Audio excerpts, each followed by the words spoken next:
civil servants, all sorts of professional groups in the Iranian society. They have their own Basij or mobilization organization, and they become members. And it is easier for Iranian citizens to become members of the not armed part of the Basij organization, because if you do not have a weapon, you are not so dangerous for the regime's security. And ideally, for example, the student Basij is tasked with the job of neutralizing activities of dissident students at university level.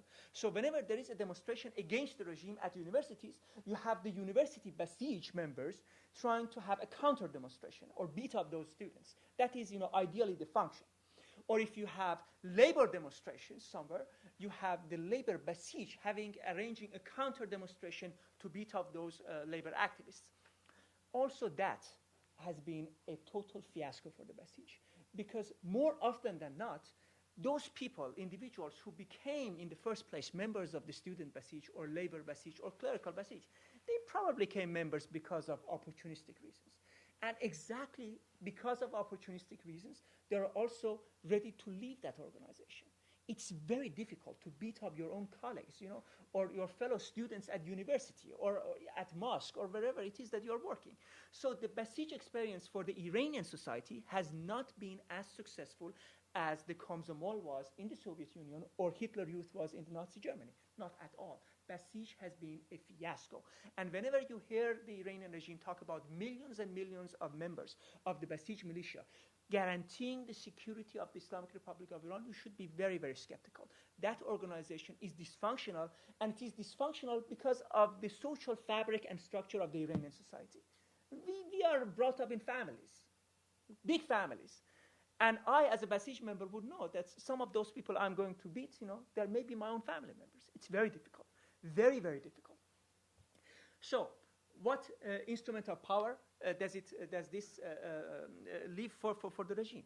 The Revolutionary Guards. In reality, the Islamic Republic of Iran, should it come to a terrible conflict with the opposition, has only the Revolutionary Guards to rest its security upon.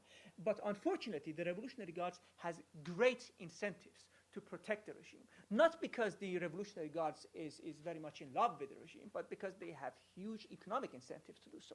They have political incentives to do so. If you look at the government of Mr. Ahmadinejad, 13 out of 21 cabinet ministers are former officers of the Revolutionary Guards. If you look at the economic life of the Islamic Republic, increasingly, most businesses are owned and run by the Revolutionary Guards. The Revolutionary Guards is not only a military operative, it's not only a military institution, but also an economic enterprise, a huge economic empire.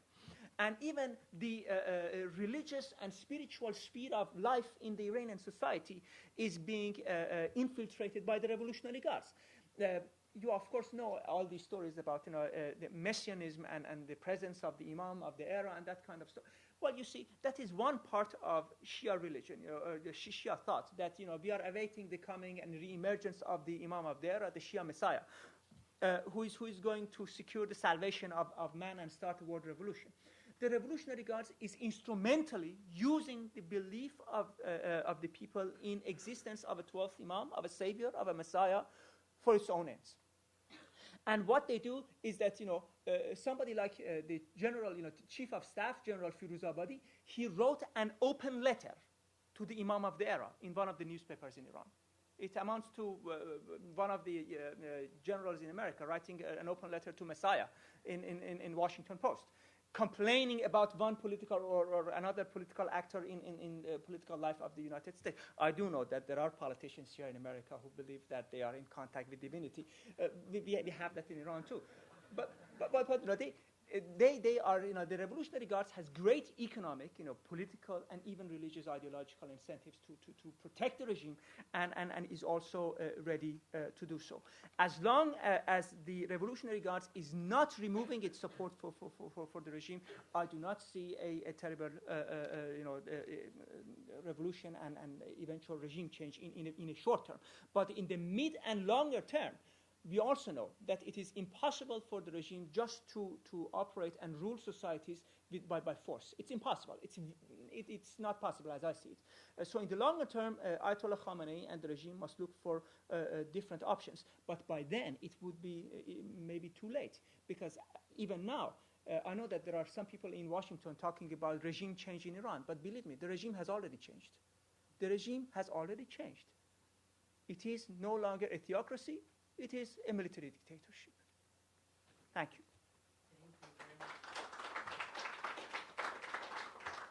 Thank you, Ali and Alex. Sorry to cut you short. It's also fascinating. We're going to open the room to questions. We've got about 20 minutes. I might take the privilege of asking the first question regarding regime change, given that there is this ongoing debate. And why don't you both come stand up here about whether or not the U.S. should support regime change. We've seen Richard Haas calling for it and Bob Kagan at Carnegie. What do you think about U.S. support for regime change? Viable, unwise? What would your recommendations be, Ali and then Alex? All right. Oh, I got the, sorry. You know, the way I look at it in terms of regime change right now is, I guess I'm going to give you some of my biases here. Somebody who's got sympathy for the opposition, what good would it do? And I listened to some of the statements. Obviously, we still have the issue of military strikes against on the table, according to some, sanctions and so forth. If I could just point a few of the main issues that are being discussed and tell you what I feel about them. Military strikes, I really don't think anybody's taking them that seriously at this stage, unless we find out that something more sinister is going on as far as the Iranian nuclear program is concerned, and we're not there yet. In terms of sanctions, we have faced this issue of China and Russia blocking further comprehensive sanctions against Iran for years. The latest statements, the last meeting they held in New York, only reaffirms Chinese and Russian determination not to go along with the West in terms of what to do with Iran's and the fourth round of sanctions.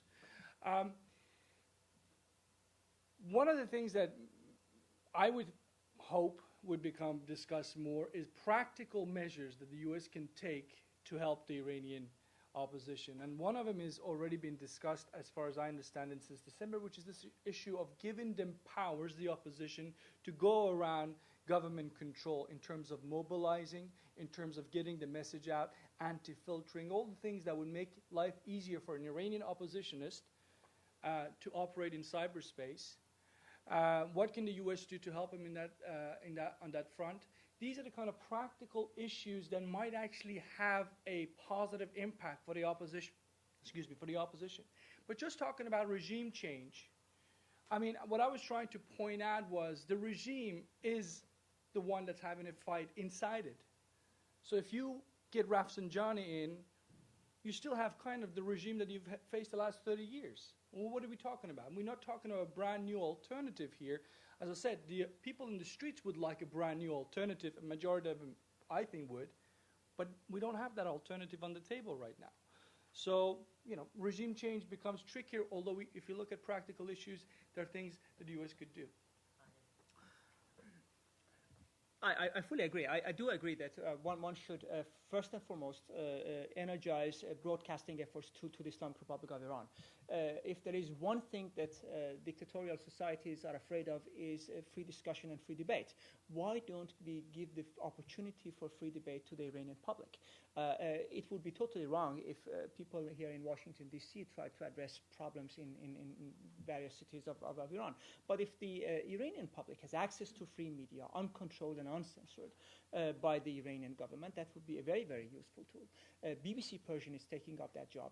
Voice of America Persian is improving